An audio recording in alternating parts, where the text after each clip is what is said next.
Pessoal, meu nome é Nayara e eu e meu grupo a gente vai estar fazendo uma análise sobre o Stuxnet.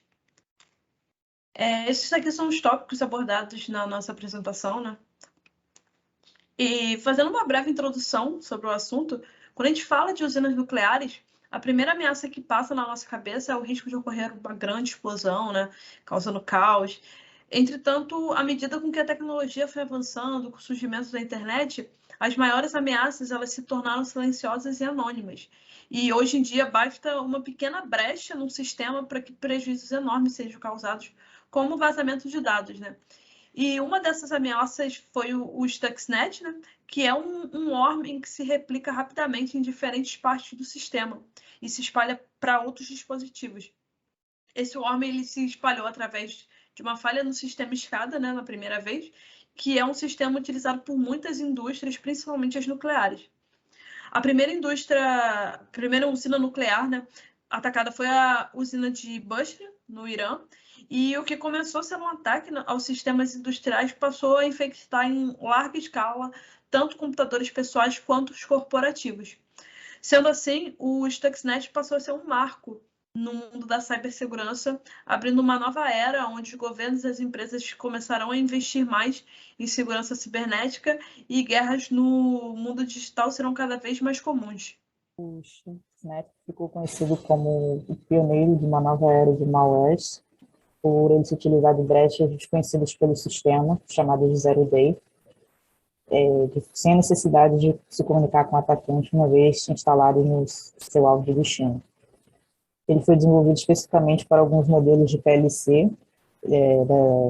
da empresa Siemens, e ele não impunha perigo aos computadores que não estivessem conectados aos controladores com identificadores específicos. Dessa forma, não apenas não existia naquela época nenhuma proteção que fosse capaz de impedir o ataque, já que era uma coisa nova, ele também era difícil de ser removido e praticamente indetectável. Acredita-se que ele só foi detectado porque o código dele, da versão final, foi modificado e ela era mais agressiva, conseguindo então infectar instalações fora do alvo, até potencialmente em outros países. Falando um pouco sobre a natureza do ataque, o Stuxnet era um worm, ou seja, ele era um tipo de malware autônomo que não precisa da interação do usuário para ser executado e que funciona da seguinte forma: ele, como a gente pode ver aqui no nosso esqueminha pela direita, ele infecta um hospedeiro a partir de uma vulnerabilidade, explora outras vulnerabilidades, cria cópias de si mesmo e se espalha pela rede, tanto pela rede interna quanto pela internet. As vulnerabilidades que o Stuxnet em particular utilizava eram 4 vulnerabilidades Zero Day, ou seja, vulnerabilidades que ainda não tinham sido descobertas ou que ainda não tinham patches de sistema para resolver essas vulnerabilidades. Os primeiros dispositivos foram infectados a partir de USBs que continham o malware diretamente plugados nos dispositivos, e uma particularidade do Stuxnet é que ele usava credenciais válidas da Realtek e da J-Micron que foram roubadas e utilizadas nesse malware para realizar o ataque de forma que eles fossem confiados pelo sistema, como drivers da Realtek que tinham credenciais válidas eram naturalmente confiáveis pelo sistema. E eles tinham um alvo específico, que era o PLC. Então, ele era basicamente inofensivo a outros dispositivos, o que fazia com que ele não fosse facilmente detectado e ele só atingia esses alvos específicos, que eram os PLCs. Do inglês Programmable Logic Controller, os PLCs especificamente da marca Siemens, eles são dispositivos que controlam as máquinas que faziam a separação dos isótopos de urânio, eles a partir de uma rotação de alta frequência. Então o que eles faziam nos PLCs é que eles iam aumentando gradativamente a frequência de rotação além dos limites que a máquina aguentava para conseguir quebrar essas máquinas.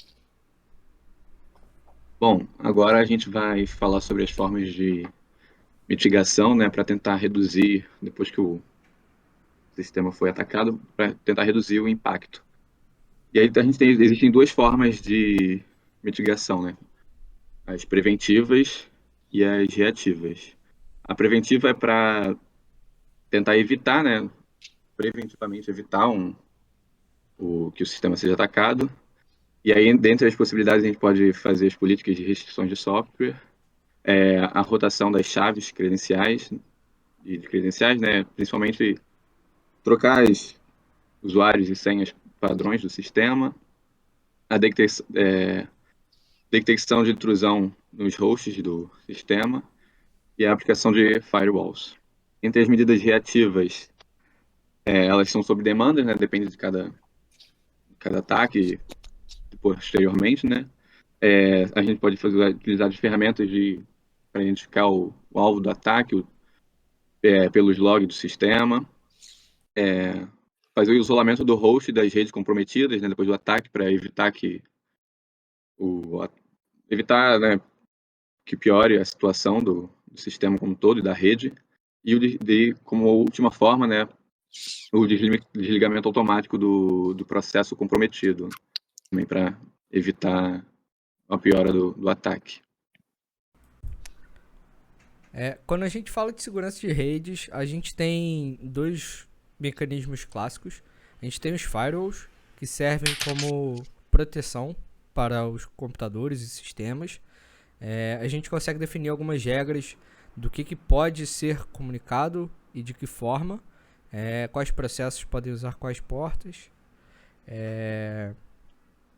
E dependendo, portas mais sensíveis a gente vai acabar fechando para redes externas, geralmente o SSH, por exemplo. E a gente consegue prevenir o acesso não autorizado dessa forma. E a gente tem também dois sistemas, o de intrusão e o de prevenção de intrusão e o de detecção de intrusão, que são o IPS e o IDS. E o que ele vai fazer é analisar o tráfego da rede, analisar os pacotes que estão sendo navegados pela rede, e ele vai comparar aquilo com uma base de dados para ver se aquilo é um comportamento anômalo, um comportamento nocivo, e vai identificar esse comportamento e vai notificar o administrador da rede. Boa, então basicamente é isso, né? O que a gente conseguiu ver com esse trabalho foi basicamente a grandiosidade, né, que o Stuxnet acabou sendo, tipo, por ser um dos primeiros worms que atacou não basicamente contas bancárias, né, ou acabou extraindo informações de usuários, mas atacou efetivamente grandes indústrias, como eles efetivamente atingiram o mundo real, e consequentemente também a necessidade de fortalecer toda a segurança, abrangendo tanto software quanto os profissionais envolvidos, né? Então, toda a definição de táticas de como a gente vai evitar que esse sistema seja atacado, e como habilidades preventivas, né? De como a gente vai evitar, depois que o sistema foi atacado, como a gente vai fazer a recuperação, quais procedimentos seguir, né? E é basicamente isso, né? Muito obrigado aí a todos vocês e a nós.